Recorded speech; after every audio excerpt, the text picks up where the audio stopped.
Sir hi sir. Teaser బాగుంది. Thank you so much sir. టీజర్కి ఇచ్చిన బ్యాక్గ్రౌండ్ స్కోర్ చాలా కొత్తగా చాలా బాగుంది. Thank you sir.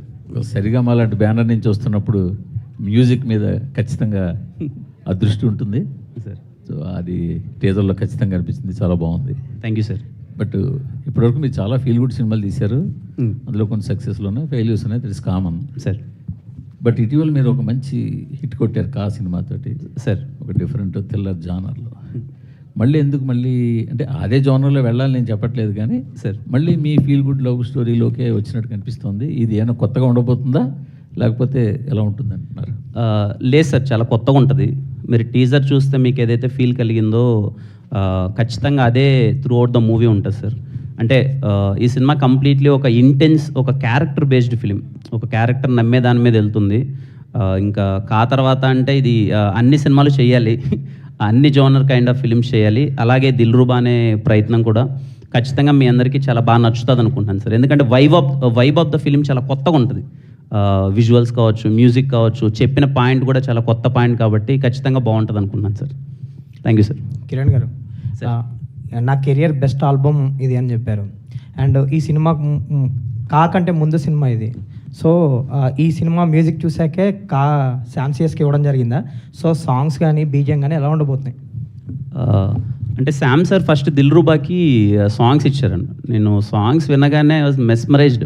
అంటే శామ్ గారు అనగానే మనకి ఎక్కడో బ్యాక్గ్రౌండ్ స్కోర్ కానీ చాలా బాగా ఇస్తారు, ఖైదీ సినిమాకి కానీ అది ఉండేది.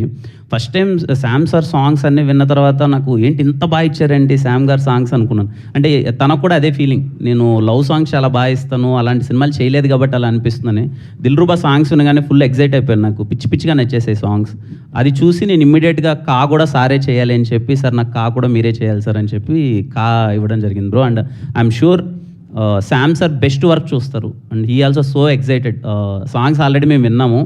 నాకు టీజర్ బ్యాక్గ్రౌండ్ స్కోర్ వినగానే నాకు క్లారిటీ వచ్చేసింది ఎలా ఉండబోతుందో అని చెప్పి.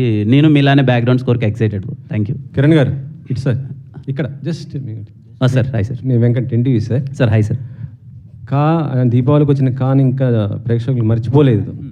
సో దాన్ని మించినట్టు ఎక్స్పెక్టేషన్స్ పెట్టుకుంటారు కదా, సో దాని మించి ఉంటుంది అనుకోవచ్చా సార్? ఇది కంప్లీట్లీ డిఫరెంట్ జోనర్ సార్. కా అన్న సినిమా కంప్లీట్లీ కొంచెం థ్రిల్లరు అలా వెళ్తుంది. ఇది కంప్లీట్లీ డిఫరెంట్ జోనర్ సార్, దేనికి అదే. బట్ ఈ సినిమా ఐఎమ్ ప్రెటీ షూర్ ఈ పర్టికులర్ అంటే ఈ సినిమా నుంచి ఏమైతే ఎక్స్పెక్ట్ చేస్తామో అది వెళ్ళిన ఆడియన్స్ని మాత్రం డిసప్పాయింట్ చేయరు సార్. They love it. అంటే మీరు టీజర్ కానీ ట్రైలర్ కానీ రాబోయే కంటెంట్ చూడగానే మీకు ఒక క్లారిటీ వస్తుంది కదా సార్. అంటే ఈ సినిమా నుంచి మనం ఏం ఎక్స్పెక్ట్ చేయొచ్చు, ఈ సినిమాని ఏం చూడడానికి వెళ్ళబోవచ్చు అని, అది చూసే audience Dil feel happy sir. అంటే కాలం మేము ఎక్స్పెక్ట్ చేయని ఒక క్లైమాక్స్ చూసాము సార్. ఇందులో కూడా అలాంటి ఎక్స్పెక్ట్ చేసింది అంటే అలాంటి ఏదో సర్ప్రైజింగ్ క్లైమాక్స్ కాదు సార్. బట్ ఈ క్యారెక్టర్ ఒక సిద్ధాంతాన్ని నమ్ముతుంది, అది చాలా కొత్తది. ఇంతవరకు ఆ పాయింట్ మీద డిస్కషన్ చేయలేదు. మళ్ళీ చెప్తున్నాను, ఆ పాయింట్ మీద డిస్కషన్ చేయలేదు. ఏదైతే ఈ సినిమాలో ఒక హీరో ఒకటి నమ్మే సిద్ధాంతం ఉందో అది చాలా కొత్తగా ఉంటుంది. దాని మీద ఎండింగ్ క్లైమాక్స్ ఎందుకు అతను నమ్మాడని చెప్పేది కూడా మీకు చాలా బాగా అనిపిస్తుంది సార్. ఇందులో మ్యాగీ ఎవరు సార్? మ్యాగీ రివీల్ చేస్తాను సార్ తొందరలో. రివీల్ చేస్తారా? రివీల్.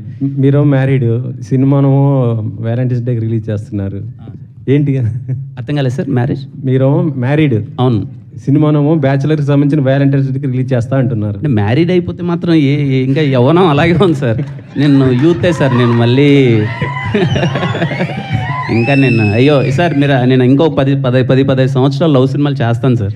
చేస్తాను. పెళ్ళి అప్పుడు 40 ఏళ్ళకి చేసుకోకూడదు కాబట్టి చేసుకున్నాను, కానీ ఖచ్చితంగా లవ్ సినిమాలు చేస్తాను సార్. మీరు అలాగే చూడాలి, అది పెళ్ళికి దీనికి సంబంధం లేదు సార్. ఓకే, లేదు సార్.